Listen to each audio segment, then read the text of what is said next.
Hello, hello, hello, and welcome to your Gift Would Make Room for You with Cheryl T. Ricks. And today we have with us James Brady. Welcome, James. How are you? I'm very good in yourself. Wonderful, wonderful, wonderful.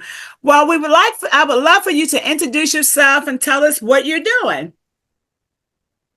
Yeah, my name is James Brady, born and raised in Alabama. I tell people I live in Calabama today, and I'm a urban ag tech consultant, farmer, advisor, mentor. I do quite a few things, but my main thing is moringa today. I'm trying to get the Black community to start to grow a tree in their backyard or patio, deck, wherever, and just to have a little bit of a pharmaceutical effect on their life. And so this is something I've been doing for 8 years. I take 2 seeds every day. I have capsules in the morning. Sometimes throughout the day, I have some powder on my veggies, applesauce, whatever I'm consuming, just because it keeps me vital, keeps me vertical, and my energy level, I'd say, is probably the same as it was when I was 30. I have no aches and pains. My vision's good. I recently had a checkup, which was A plus. So I'm just trying to encourage more people, particularly today, because of this high propensity of diabetes and obesity that's rampant, high blood pressure in the Black community. So it's important to me that I share this with the world, if you will, in particular the culture, because I think this is something that will sustain us and take us well into the next 2, 3 centuries, if you will. Now, tell us exactly what moringa is. What is it? How did you discover it? Well, I discovered it about 8 years ago, and I worked with the scientist at UC Davis, Dr. Waterman, and I developed a little bit more interest, and then I became a Moringa ambassador after taking a 16-week class. But it's called the Tree of Life, and it's a subtropical tree that grows really good in an 8.5 zone, which is the southern states, even though it grows well here in California in the desert.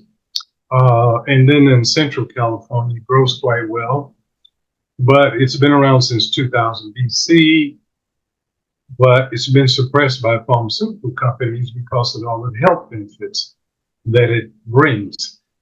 So for instance, here's a look at a pod. You get this kind of growth after the first year you plant your tree where it starts to flower.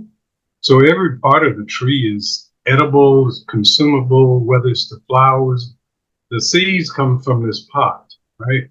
And the seeds has an enzyme in it called isothiocyanate that creates this sickling effect in your blood. Long-term use of it, it becomes part of your cell structure. So, when you talk about regulating high blood pressure and sugar in your body, they have a special part of the Haitian culture whereby they one seed 3 times a day, morning, noon, and night for 21 days, and then they check their sugar levels on the 22nd day. So that's a standard practice in Haiti, but this is a tree that's really grown mostly in India and Africa. But the Indians, it's almost like 75% of their gross national product because everybody grows the trees and they have all of these different byproducts that are created from cosmetics, from skincare, the oil from the seeds, the powder. You pretty much put it into anything. There's a cookbook out now called Moringa Delicious that you can find on my website, uh, which is a whole nother story in itself. So Moringa has really came to life during COVID, where people discovered it, and as a result of that, it really has taken a life of its own. So there's 13 species of the tree, and the one that everybody raves about it is Oleifera, and I call Oleifera the diva. There's 13 species, and so there's the Stenopatella and the Peregrina. The other two that are actually grown in mostly in Africa, not India, and they're used similarly in different ways. Whether it's psoriasis, the oil is good for acne, psoriasis, skincare, hair products. As I said, it goes in cosmetics as well. So there's multiple uses of it, and but the health benefits are just immense, and so that's what really attracted me to it. Was I think Dr. Carver would have had this on one of his lists of essentials when it comes to vegetables. It is a perennial tree, and it just like I planted 200 in Alabama last April, and I didn't even have to water them because Mother Nature took care of that for me, and they'll grow 21 feet in 90 days. So Wow. it has a long taproot on it, but it also sequesters carbon 20 times more than any other tree on the planet. So there's multiple benefits from the tree. Let's just say you're in the South and you're a farmer. Well, and if you got a large garden or you plant a lot of veggies, what the ideal situation is to plant the trees in the middle of the row. So every other row you should have your moringa tree. So not only will it biostimulate the other plants, it acts as a biofertilizer as well. So you get these voluminous uh, plants growing from it. So there's all kinds of uses for it. And uh, more recently, a lot of restaurants are getting accustomed to it. So what they're using is garnish on, like you go to a steakhouse, you may have a few leaves on your steak. And so we're finding different ways to bring it in and embrace it into the culture. But yeah, it's just so many different benefits to it.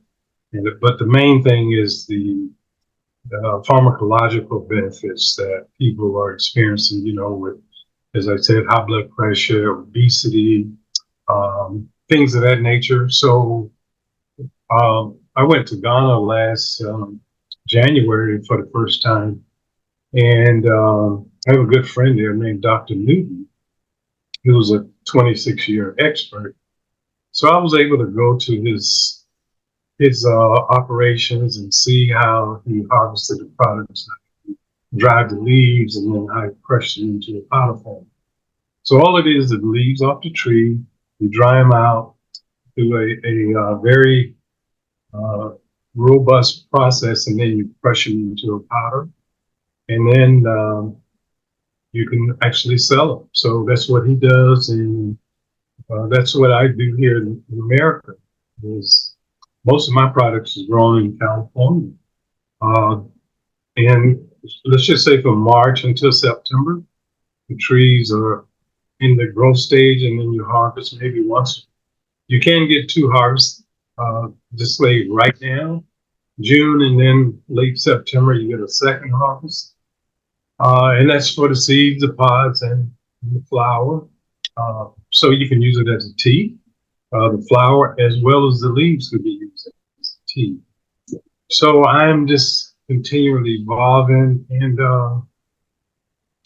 but yeah, that's I don't want to just I can go on and on. But Okay. Okay. uh, Now, when you talk about helping with the blood pressure, high blood pressure, do how often do they once they get to the 22nd day where they've been taking it and then they check and see their blood pressure is normal? How often do they have to keep taking it to keep it normal, like a vitamin or supplement? yeah, I would just have a standard practice of just using it on a daily basis, because what it does do is replace you, say, going out to a pharmacy buying some products or over the counter that basically you don't really know what's there.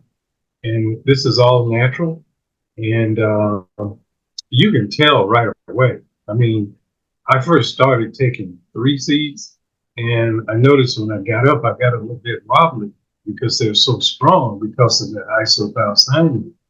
But now I'm down to two, and I've been good for like the last 7, 8 years, I should say, just on a regular basis.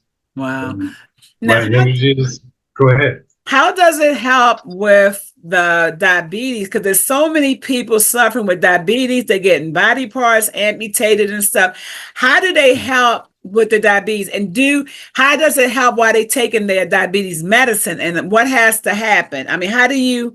I mean, it's like, is there like a natural doctor can help them? Use the Marengo to wean them off of the diabetes medicine if they take an insulin and stuff. How does that work? Well, so that's like a two-parter there. One is what I'm trying to get accomplished is get people to start and use it early before you get to your senior years. And that way you're prohibited from becoming diabetic. You may have that pre-diabetic stage where you get diagnosed. And rather than going to the kind of prescription drugs, you should have a tree in your backyard and just if you start, say, in your 30s, your 40s, or even younger, um, you prohibit all of these infectious diseases that basically, once it gets into your bloodstream, it just creates havoc on all of your organs. I think I sent you a video where a young man is breaking it all down. What happens when you chew the seed, you get this pungent taste, or you get a bitter taste, and then you drink some water, it gets sweet, Uh-huh. but it instantly goes. It hits your brain as well as your bloodstream, and right away. I mean, within 2 seconds, what just happened. It is just that powerful. So, in terms of just regulating your blood pressure, the earlier you start consuming moringa, in my journey, is you're able to ward off all of these things that are occurring in the body because we're eating all these processed foods. And as a result of it, the contamination in the body is sometimes it's a little bit more difficult. And so that's a very good question. One of the things that really uh, shocked me was I watched a video of a doctor in Mississippi. There's a county in Mississippi where I think most of the black residents there are losing their limbs and they're just cutting feet off, because of diabetes. And I was thinking, man, what can I do to try to help contribute to that? So there is a program in, I want to say Alcorn State, Alcorn, and then there's another one in Mississippi that actually has a marina program. So they're trying to now include that into Footprint Farms is one of the farms there in Mississippi. Dr. I can't think of her last name at the moment, but anyway, there has been some movement toward in the southern states where we actually are getting some penetration now, where the universities are embracing it. Um, but specifically, it's a long-term use of the product itself that keeps you from becoming diabetic or suffering with high blood pressure, and, chronic heart disease and all those things because Now, of the. Mhm. how does it help with the obesity? What does it do to help people reverse that obesity? Well, I think I don't have the research to back it up, and I'm not a doctor, but what I can tell you is I have quite a few of my customers are doctors because number one is the isothiocyanate that creates that sickling effect in the blood, but also if you use it sparingly on a daily basis, um, you're really not prone to eating a lot of non-nutritious foods. So, part of it is we're not eating nutritious foods. Most of, we eat a lot of fried chicken, we eat a lot of pork, we eat a lot of fish rather than veggies. So, like I said, part of my regimen is I sprinkle some on my salad, or I put it in some applesauce. It just depends on how you want to consume it, or even in a capsule. But it has to be a long-term strategy. Half of, it's a mind thing. But as I said, it's been around since 2000 BC. And uh, it just suppresses your appetite and it gives you energy. So if you're someone that like to jog or walk and all of that stuff, you won't have a problem because you're going to have the energy to do it. And from there, it's just a mind thing, right? You got to control it, but consumption of it, no more than 2 tablespoons per day. Uh, when you get into the uh, consumption of it, when you talk about weight gain and weight loss, that's where it really comes into play. Because if you do take more than 2 tablespoons a day, it will basically flush you out. Okay, praise God. Well, So, I started taking it, and I have been working on my new book. For like it took me. I started working like the middle of 2022, and in 2023, I started. I think it was early. Was it this year or late last year that I started taking the moringa? But what I did notice was that it really did help my mental clarity. It did. I mean, my creativity kind of went through the roof. I mean, I just mhm. got so like creative, and I actually finished writing my new book on March the 1st, and I just submitted it to my publishing company on last this past Friday. And it was just like, okay, just sit down and just finish it up. And it's like the energy level is just amazing. And the other part was I had started traveling, but I didn't have something I didn't have. I didn't have the red ones, so I wasn't taking the green ones.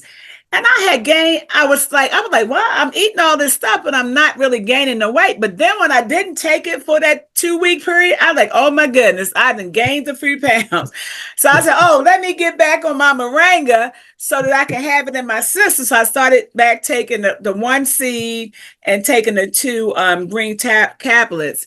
And it really did help me I'm still mentally, I'm still struggling with, okay, stop eating. You already ate. You don't need nothing else to eat. Stop munching between meals. So just getting back acclimated to where I'm eating healthy, but I'm also including some unhealthy things in there. So just getting back to the way I was eating my regimen, I'm taking my moringa capsules in my seed when I'm eating. So it's all going in together. But yeah, it's definitely a difference. I didn't have high blood pressure, so I still don't have high blood pressure, but I do just about everybody in my family have high blood pressure, and several of them have diabetes. And my one sister, she had her couple of toes amputated, and eventually the foot, and then the leg. So, and then my daughter, she got one of her toes amputated. So I'm just like, what is it going to take before we like wake up? Wake up so that we can start, taking charge of our own health and our own well being. And the book I just wrote is all about the journey of self love and how we all need to take that journey. And, we're giving everybody else the best that we possibly can. They're using about time, energy, resources. They dropping their problems and concerns in our lap, and we just trying to fix them while they go make more problems. And it's like, when are you going to get in your own life? When are you going to have a place in your life where you're taking care of what you need for you? I don't mean that you can't take and help other people, but you got to take care of you too. And it's Mhm. such a hard thing. We know we're trying to get all this love. We're trying to earn people loyalty. We're trying to let people know we loyal. We're going to prove our love to them. And, I'm here for you. But every day we there for everybody else and we don't show up and be there for ourselves. And it's crazy. It is so crazy how you got time. I don't care how sick, how tired, whatever's going on in your life. If somebody needs you that you care about, you right there with them, making a sacrifice and just showing up and like, hey, I'm here for you. You can count on me. But then we don't allow ourselves to count on ourselves. Don't be there for ourselves. And it Mhm. is just amazing how everybody's having an out of body experience and nobody's having a personal experience with themselves. And what would you say? How did you get to where you was actually taking your health into your own hands and not leaving it up to somebody else by chance? Well, being born and raised on a farm, my grandmother had a fifth grade education, and my grandfather but we had an abundance of whatever, from pear trees to grapes to muscadines to okra to pears to plums to peaches. Everything was right there on the farm. And so I always ate well and healthy. Um, she even had chickens, cattle, pigs. Um, if you're a person that's on the protein side, plant-based side, we had both. But then, as I got older, let's say in 2015, as a veteran, I took a class on aquaponics. So this is basically growing food without soil, right? And as a result of that, so most people today, this Gen Z generation, in pursuit of plant-based diets, protein-based diets. Well, if you're aquaponic farmer, you basically divide them both, right? You got your fish and a variety of vegetables that are just very nutritious. They're organic, and so I also through the aquaponics I learned hydroponics, and then I learned a new term which is recreated is a vermiponics, which is basically taking composted acidic waste, non-acidic waste, and breaking it down and using that to grow more food with. Okay, so as a result of that, so this was in 15, and then by 19. I had a partner that had a worm farm up in Northern Cal, and we started, messing around with some systems. So we came up with what we call an AGM, adaptive growing modules. So I was able to. A lot of people think about SNAP, USDA SNAP program, Supplemental Nutrition Assistance Program, and I happened to be sitting in a food event one day, and next to me was a director of the health department. And I started talking to her about growing food in small spaces. And she said, we have a budget of 150,000 every year where we provide all of the nonprofits with tools, with garden rakes and hoes and all of this stuff, and gloves, compost, and for them to put garden in their communities. And I says, well, what if I could show you a way that we can grow food in a smaller space and you don't have to come back next year and buy the same stuff? And she says, can you give me a presentation? You did. So, boom, my first $50,000 contract. So I ended up putting 16 gardens in different schools throughout Sacramento, built a greenhouse and put the system in. And basically what it is it's all based on a hydroponic model, but we're using vermiculture, if you will, the non-acidic waste that we break down and make compost out of, and then we're able to grow food in them. So we did that, and we put in about 6 or 7 of these food grade waste bins. They would hold probably 80 gallons of water, but we put compost in them instead. And on the bottom, we put rocks in, and we layered it with a little screen cloth, and then we put the compost on top with 20 worms inside of the compost. So the worms have a job is to keep the soil aerated while the food is growing. And while all of that is going on, they're also stimulating the roots of the plant because they are pooping in the soil, if you will, and they're creating liquid. And so what we do is recirculate all of that water after we have a drip system in it. And so maybe every 4 hours the plants get watered, and all the excess will drain out through the bottom and back into the reservoir where we recirculate it. But as that occurs, each time the nutrients get richer and richer and richer. So your plants just kind of take off because they're so happy. Wow. That is awesome. Now, how was it that you were able to, I know you said you did the training when you got out the military or whatever, but how did you know that this was going to be like your life work to help people with all these growing all these farms with to help the schools and everything, the cities and things. How did you know that was like the thing you was called to do? Well, it just kind of evolved because of my background. And I mean, I've been into some high tech stuff, with data centers and selling hardware and software. Did that in the 90s for 5 years, but I came back, like I said, in 15, and because I started to see where food was and how it was being produced. And then now we got one corporation, Cargill, is basically providing all the foods around the world. And, what it is chemical lace, GMO processed foods that are non nutritious. So I had this thing about that because my grandmother used to have friends that come by and they would barter, right? In exchange for some eggs, she can get some carrots and collard greens and turnips and all of that stuff.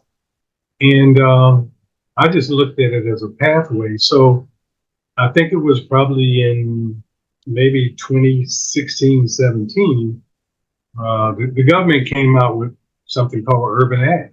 Right? And urban agriculture is now a big deal across the country, but it also is a pathway to a sustainable lifestyle.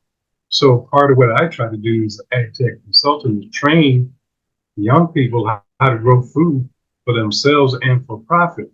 Because some of the methods that I talk about, you could easily make 150, 200,000 a year just Oh, growing wow. specialty crops, right? Wow. Let's just say you're Asian, you use a lot of bok choy, baby bok choy. But that's a specialty crop that you can get $4 or $5 per head, right? And how much Wow. does it cost you to grow that? Less than 75 cents, Wow. right? But part of that uh, growth strategy is having the cities to embrace what I call the urban ag ordinance. And once the city has adopted an urban ag ordinance, that will then allow anyone with a little bit of knowledge and inspiration to go and pay $75 to take out a permit and start growing food in the backyard and selling it to their neighbors for profit. Right? Wow. Yeah. Wow. So there is uh, so what we've done is created this little niche whereby my thing is growing food in small spaces. Right? So I could take a 10,000 square foot greenhouse and I'll grow a farmer with 100 acres year round. Okay. And what I mean by that is I count my revenues in cubic inches opposed to square footage on the soil. And I'm growing indoors in a controlled environment. I'm controlling water usage, I'm controlling energy, I'm controlling photosynthesis, which, the plants need light to grow toward. And so it's just a whole different process of mindset of thinking. But it all starts with having that ordinance in place in cities. So what you have now is around the country is the growth of a lot of Black farmers, younger people that are now getting into the game because there's different ways to grow. I just talked about hydroponics, aquaponics. There is um, some new systems that are growing in vertical towers, the Burma. That is hasn't been successful yet, but coming. Now, so to tell you a little bit more about where I am today in 24, is that I wrote a grant, we wrote a grant last October, innovation grant to the United States Department of Agriculture. We won the grant. It was, I think, about 250,000. So the same system that I just described to you that I put in the gardens in school districts, well, we're now modifying that same system. It's totally brand new, totally different. And I am just about 95% there before going into manufacturing. So what I want to do and what I'm sharing with the audience today is that We're about to change the landscape of urban agriculture because what I want to do is have everybody with the ability. Now, it costs you a little bit of money to buy a kit. You can put it in your backyard and build your own greenhouse, but you're able to grow 90 different varieties of vegetables in your own footprint, feed your family, reduce your food bill. Overall, this is going to help with our current crisis we're in, diabetes, obesity, high blood pressure, all of that. Because if you can produce it, part of your next meal should come from less than 10 feet from your kitchen table. That's just me, right? So if I can get half of us transition into that, growing at home, having a moringa tree there beside it, and then growing nutritious foods, you'd be amazed. So I'll give you an example. A loaf of bread in Hawaii costs $13.50, right? But they got a 10-day food supply on all of the islands. So there's a serious threat. So my nonprofit, OmniGrow, that's where we're set up at. We wrote the grant and we got 2.5 years to prove our concept. So this particular model that I'm sharing with you today is totally off grid. We have a rain catchment system. We're also to be powered by solar. So the whole farm is going to operate off grid. I don't have to, with the rays from the sun captured by the solar panels. When it rains, and it rains a lot in Hawaii, we'll have gutters off of the greenhouse where we're going to capture all of that rainwater. Let's just say a 300-gallon tote tank will be enough water to water the garden for 78 days per quarter. And that's just 300 gallons, but we're probably going to have more like 9. So we can basically, I don't even need any water well nearby because we can just use rainwater. Wow. And the we make our own nutrients to grow the plants with from all of the worm casts. So it's like it's going to be a super soil, if you will. And the other thing that I've learned over the years is that I have a fish farm probably 20 miles from me. And I spent a lot of time on the fish farm the last few years. And one of the things that the farmer was using was moringa, duckweed. And what he does is pelletize and he feeds it to the fish. And he's growing catfish and 3 species of tilapia as well as escargot right in that little small footprint. As a result of that, it is probably some of the most tasty fish that I've ever eaten. And when you eat the fish, it doesn't, I mean, when you clean them, it don't even have odor. I mean, he calls it a circle of life system. He grows veggies in the way that he uses the fish waste, mix it with the moringa and the duckweed. And so I've been exposed to a whole lot of new 21st century kind of things and how to grow food. And quickly, I'll share with you. So one of the biggest moringa producers in the country contacted me, 3.5 years ago and says, I have 20 tons of powder. Can you help me get rid of it, turn brown? And first thing I did, I said, sure, I'll help you. So what I did is I got a lab report, and the lab report came back and said the protein was 28%, even though they turned brown. So it was not good for humans. However, I sent a ton of that. I made arrangements to get it shipped down to Tuskegee because I had a few people there that I knew in Alabama State. So what we ended up doing is they did some research for 6 months. They fed that old powder to cattle and goats. It increased milk production in cattle by 20% and the goats. So it could be used as a fodder for livestock as well. That's how powerful moringa is. So, I have all of that research Behind me, I have research from UC Davis, and you've got, of course, the doctor.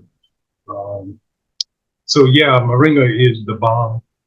Uh, we just need to embrace it as a culture, and specifically for our culture. I don't really, I'm not racist in the sense of food and all that stuff, but I think this is the one thing that's been suppressed long enough that we need now to bring it to the forefront in the Black culture, whereby, because it's all about sustainability and longevity, right?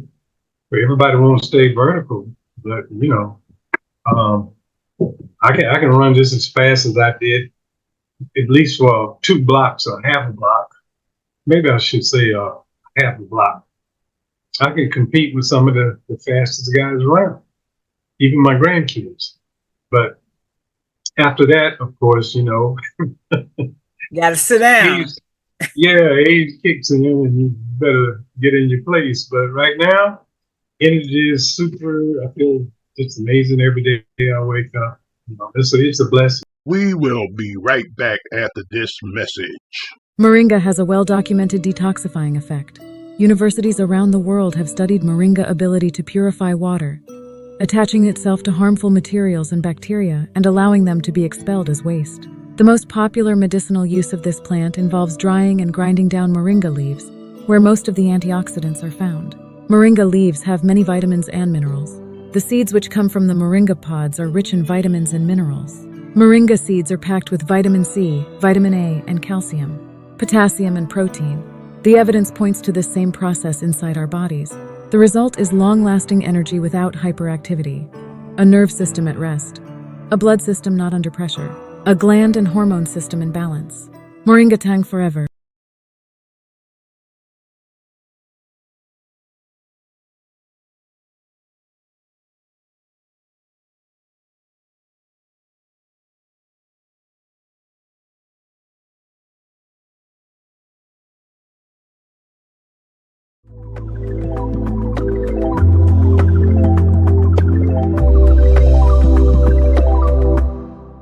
Cheryl T. Ricks is the author of the published book, Sister Circle, The Power of Sisterhood, a guide to becoming the woman God designed you to be. Cheryl is the president, founder, and CEO of the Women Empowerment Circle, LLC. Her book is changing lives.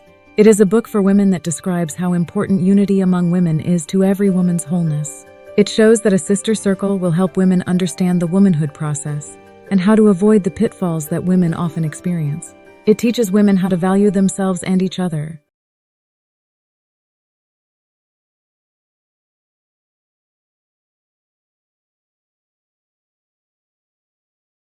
Welcome back to Your Gift Will Make Room for You. Now, when you were talking about how having the feeding the fish and the livestock, so you mean that what they're doing with meat now to make it unhealthy to eat, adding the moringa to the diet for the animals makes it healthier to eat. Yes. But Wow. in particular, that's why I went to Tuskegee, because they represent a lot of Black farmers, all Benny State. Um, the whole idea is that using this tree for the benefit of the community, not necessarily for profit, but I mean, profit is in there. But when you think about nutrition, if you're feeding your animals a good diet every day, rather than, because a lot of farmers have to use pesticides and herbicides, right? Well, moringa can be used as a foliar spray for soft-bodied pests as well. So this is called a moringa leaf extract, and all of that, these ingredients are extracted from the leaves on the tree and their oil, right? So we have all of these beneficial properties, not only to human life, but also for animals and fish. So yeah, it's pretty incredible. And on top of that, on top of all of that, Cheryl, I think I may have shared with you that the tree produces music. What? Yeah. You serious? Yeah. So my teacher, she lives in San Diego, but they have a botanical garden in San Diego, and they attach these little amplifiers to the leaves of the tree. My God, I'm going to send you a copy. You think you're in the spot. Okay, okay. It's pretty incredible. So just imagine a tree that makes music. Now, there are other trees I've been told that makes music, Wow. but just imagine what it does for your body. Just having that ability. And so, yeah, I'm just, that's why I'm all in on Moringa. And that's why when I went to Ghana, I went to meet with the doctor because we had met 3 years before during COVID online. And I share this story because this is a journey. Everything about Moringa once you get into it. So during COVID, I had an email that came my way from a university in India to Mill, India. And they wanted to know would I be willing to do a presentation. And I thought about it and I said, sure. So they were having a 3-day Moringa webinar. Well, I agreed, and then I put a PowerPoint together, and they didn't tell me, everything was going on, but it was a 3-day webinar. It was for the whole country, and there was 450 people on this thing every single day, 8 hours. That's all they talked about was Moringa. And I'm like, what can I add? Little old me, I don't, I ain't not on the level with these folks.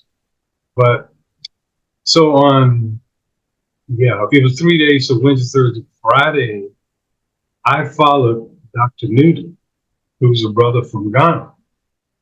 And after listening to Dr. Newton, I'm like, whoa, that's a tough act to follow there. So we were the only two African people that was invited to this whole 3-day thing, right? And here it is, I'm following him. So I did my thing on Friday, and it was very successful. In fact, I taught them a new way how to grow it, and they embraced it. They came back with 90 days, and they sponsored another webinar on how to grow it aquaponically in a small space uh, using tubes. Uh, so what we were able to do is because the moringa, the plant itself has a taproot, it grows very long. So what we did is we had a fish pond. This was out at the fish farm I was just sharing with you. We were able to clean up the wastewater from the fish pond, and then we pumped it over to where we was growing these trees. And so after 15 days, we had 1 feet, and then 45 days, we had 3 feet. And it just happened. It was just an idea we had, and it worked. And then I shared that with them. And because one of the beautiful things about it is you're able to grow these trees. Now, they have modified their moringa seeds, whereby you can actually, just for leaf production. So they have what they call a PKM1 and 2 that they've modified because the tree just grows, like I said, like a magnet is pulling it toward the sky. And but what you want out of that is leaves, right? And that's the value proposition. So they were able to produce these seeds that are leaf specific. And so now they're using my method over there. But transition to 3 years after COVID, I find myself in Ghana at the university with the same doctor, Dr. Newton, who hosted me. And I go in there and he asked me to lecture before his class, the first day back to school. Had Wow. 35 students, Wow. and the most amazing thing that I've ever experienced. Couldn't get that here in this country, but Oh wow, that is awesome. So let me hear more about your nonprofit and your nonprofit. Everything that you're doing, has it been taught to all these other people to keep it going throughout eternity? no, right now we're in the developmental stage. We have a pilot program that we're going to set up in Hawaii and on the island of Kauai, which is the Garden Island. So it was very targeted. And so we're a nonprofit. We will remain a nonprofit during this pilot phase. And then we're going to turn into a for-profit, say the last quarter of this year. But everything has to line up. You know, got to get NDAs, I got to get provision patent. We got to have the team in place. But we are very focused. And as I said, we're 95% there. We have 2 years to prove the concept to USDA for its innovation. But we're very geeked about it. I am just thrilled to be part of this journey. And because I have another nonprofit that I work with in London, we just got 2 acres and it's in a community of 3,500. I want to take it there and then go into Nigeria with these same systems. But after we get through the manufacturing, my nonprofit over in, and I'm on the board over there as well, we're going to make them an agent to become a reseller. Because this is all about food security, everything. You know, either we're going to be food secure or we're going to perish and then we're going to have all of these diseases. So part of my effort is I don't want to be a Cargill. I want nothing to do with Cargill. In this GMO processed food, we can grow our own, become sustainable. We're also going to create jobs because, you know, you can build your own greenhouse and start growing year round. And what we're going to do is we're going to have an app connected to all of these locations with the public. So you can order Cheryl. I'm going online and I'm going to order my fruits and veggies 2 weeks before they're going to be delivered. Guess what happens? Wow. You got the farmer now, his bottom line and his balance sheet is going to be healthy every year, unlike my grandfather who planted in March. He had to wait to September before he actually could take it to the market. And then that depends on whether Mother Nature is nice enough to let you, get to that point. So it's a shift, and that's what I mean by I want to change this urban ag space because people don't want to be digging in the soil, Yes. especially this young generation. Right. But I think we have the beautiful thing about what these systems are going to be doing. I'm going to reach all the way back to the handicapped community. Everybody can grow, right? If you're in a wheelchair, you can just roll up to the side of these bins, harvest, plant, do whatever. You can have an own growing system, right? Wow. So I'm solving some serious problems in the community with a whole bunch of different issues. But economic development is a big piece of this as well. That is so awesome. There's a lot of food deserts throughout our communities. And then the only food they have access to is a place where the food is like, it's processed or it's unhealthy and it costs a whole lot of money because they don't have a car to get to it. The market is so far away. So this is huge. Let me ask you, how can people get your nonprofit to help them with their farming for their own communities and also with their own individual, homes in their own backyards? Well, I think we should be able to roll this out to the public in the last quarter of this year. And if you want to just get a description, it's called omnigrow.net, OMNI.net. And you can kind of read a little bit about the innovation of it and what we are getting ready to do.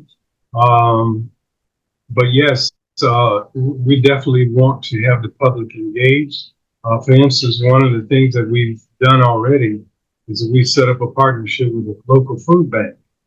So food banks are going to be an essential piece of this as we move across the country once we start getting things set up, because there are a few challenges there. As I explained, you have a friend in in Phoenix is called Dr. Brooks. Well, Dr. Brooks came up with a concept to, you seen these little pools that you buy for your kids, you put in your backyard? Mhm. Oh, they become gardens now. What? You're growing fish and veggies in those systems. What? Now, yeah, he wrote a grant, um, say 4 years ago, and basically developed a curriculum. So in Mesa Community College in Phoenix, now politically he had to get involved with the city council. So Phoenix is probably one of the most aggressive cities where they have the entire city government focused on food security for all residents. Wow. So Dr. Brooks has over 100 participants in his program right now with people with foods in the backyard growing fish and veggies. Wow. That is Yep, so huge. Oh my goodness. You know what? I'm a firm believer that we don't need the government to fix our problems. Everything that we need is in the community. But all of us have to make our contribution. You're making a great contribution, and there's other people that come alongside of you and add their contribution and make it work for all of us. There's so many things that we're not becoming aware of because all we do is get glued to a TV or a screen or a social media, and we're not looking at the right things. Is there something on your website that can help people like get educated and help at least become aware that you got to think long term? Yeah, this thing tastes good. It's solving, what you want at that moment. But I know for a fact, if you give the body everything it wants, it's going to kill you. You got to get this body under control, under subjection to your right thinking and a right understanding about life and to make life more fulfilling and make life more healthy and more wholesome. You just can't just go, oh, I'm just going to eat anything and I'm just going to do anything and think that you're going to live. And this idea, like, you know what, you're going to die from something. Now I'm going to keep eating what I want to eat, whatever, whatever, whatever. I mean, this stuff is crazy. it People are is. talking so insane because they're so addicted to the things that they're eating and the things they put in their minds and their bodies. It's crazy. Yeah, you're exactly right. So, for instance, my website is morangatang.com, and the tang is turn all nations green. But morangatang, basically, when I went to Ghana, I met with Dr. Newton. I just took a poster with him. But 2 days after the class, we were sitting around talking, and I said, you know what? I'm going to launch this business from the campus of Kwame Nkrumah University. And that's what I did. So when you go to the website, you'll see me there with Dr. Newton and some of the students. And, it basically inspired them, and they're now looking at different ways to grow food in Ghana.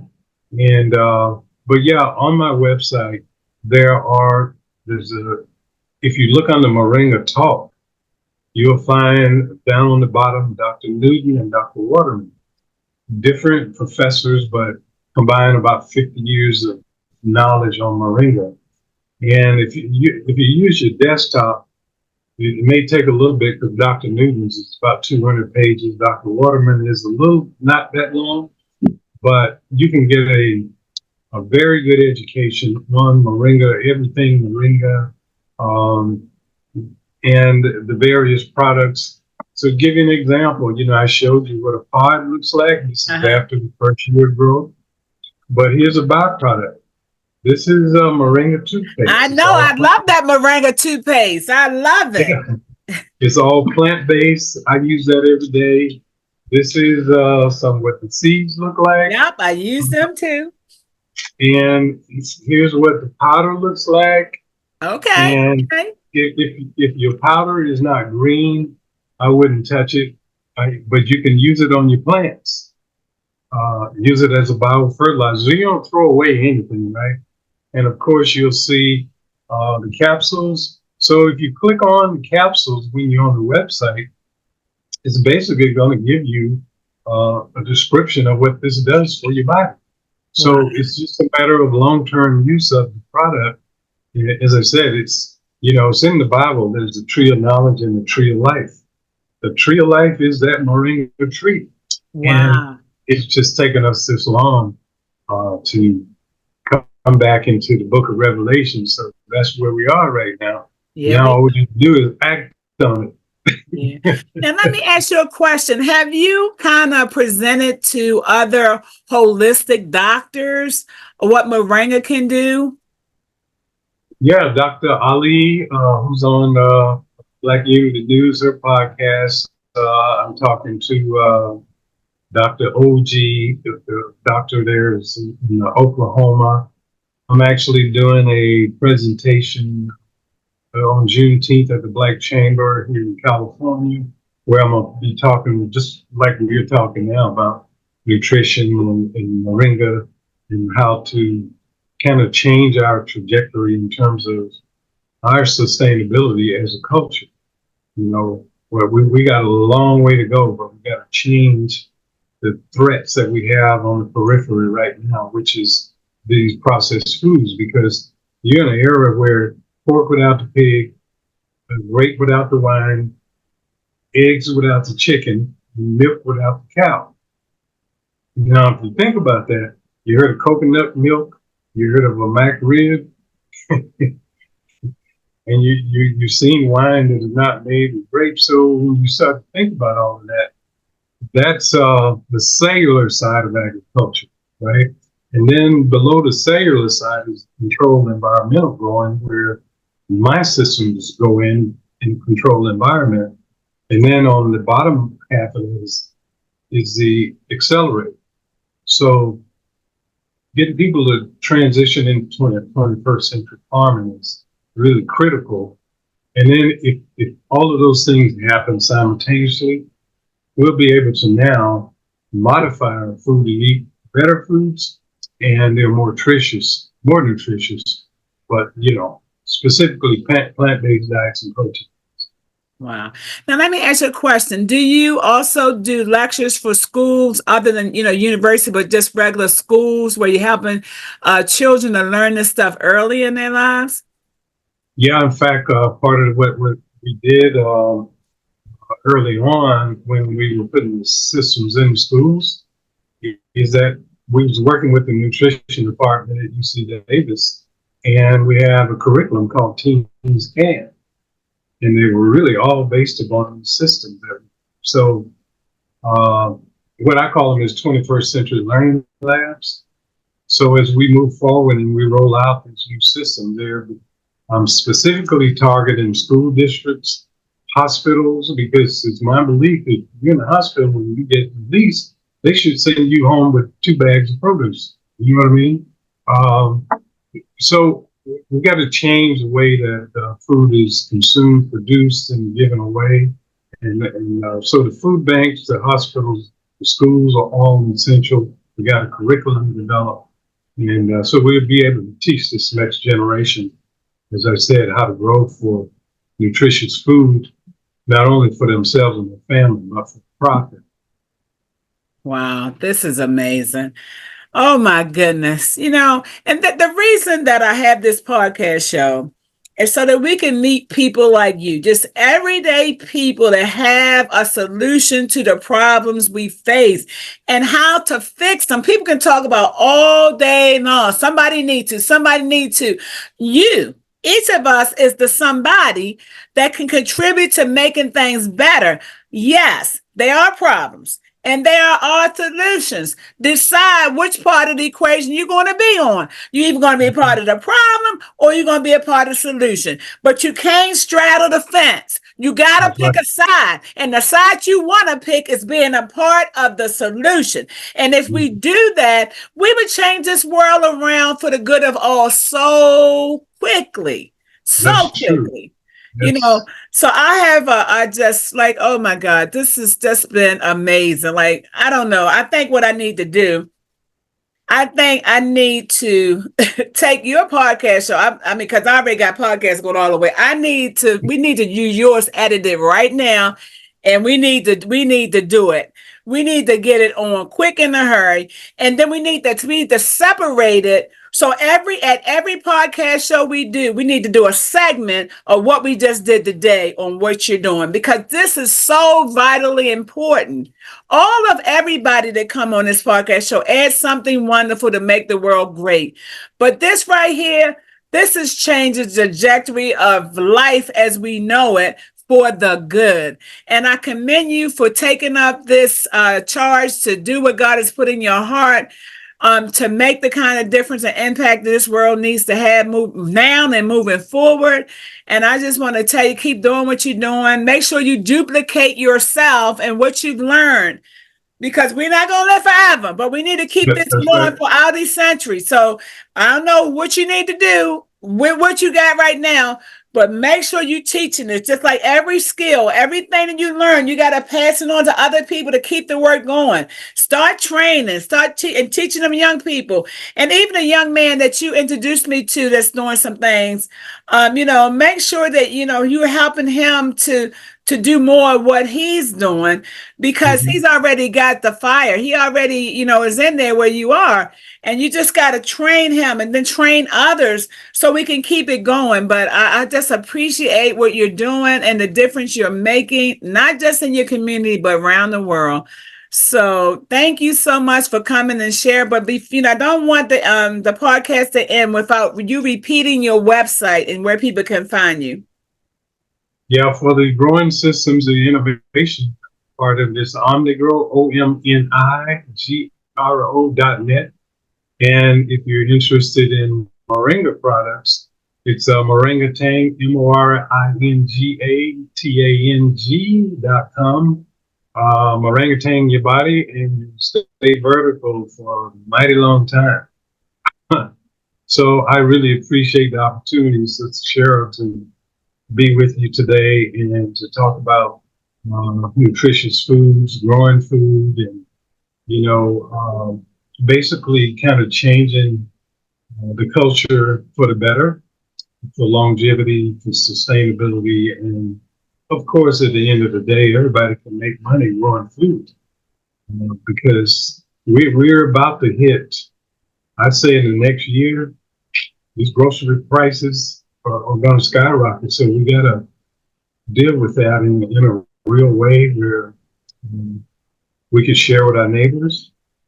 It doesn't have to always be profit motivated, but at the same time, you can grow enough nutritious food in your small space where you got a patio, rooftop, parking lot, non-traditional spaces, and just continue to grow and thrive as a culture. So thank you so much. You're welcome. And one of the things that made me think about what you were saying is I saw somebody saying that if all the people in your family are renters, why don't we start pulling our money together so we can start buying some properties, some homes and properties where we can start building, like the family can come and eat from ours. And maybe you get together and maybe you have like 5 or 10 homes with some land where you can grow your own food for the whole family.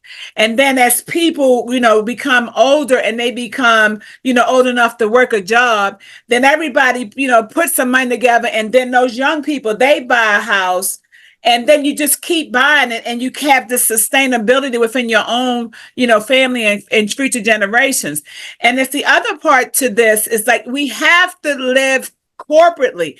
Everybody having their own little space. I can't live with this one. They don't believe, we got to stop isolating ourselves and come together. I don't know about you, but when I was little, we had slept everywhere. Somebody come to visit, you found a place in the house. It was a pallet on the floor or the couch or, wherever else. Some people could sleep in the bathtub. We had babies sleeping in drawers. The bureau drawers, you put the pillow in, they put the baby in the drawer. It's I gotta be by myself, have my own space. This thing gotta stop.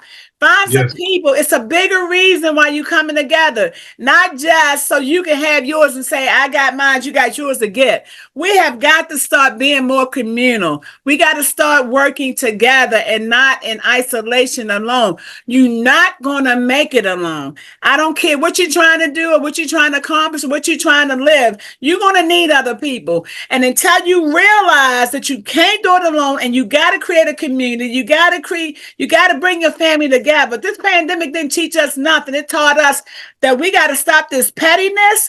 We got to look at the bigger picture about why we're a family and what we need to do as a family. And for those of us that don't have it together, we need to get with those who do so we can help get it together. So Yes. with that being said, keep doing what you're doing, my brother, because the Lord really is using you and the world need who you are. So thank you for coming, and I appreciate you. Yes, ma'am. And you have yourself a this afternoon. And until we talk again, I'll leave you with this. So they say, when you got to tell secrets in the garden, your corn have ears, your potatoes have eyes. And so just be careful while you're growing, but continue to grow. Amen. Thank you so much. God bless All you, right. my brother. You Bye-bye. too. Take care. You too.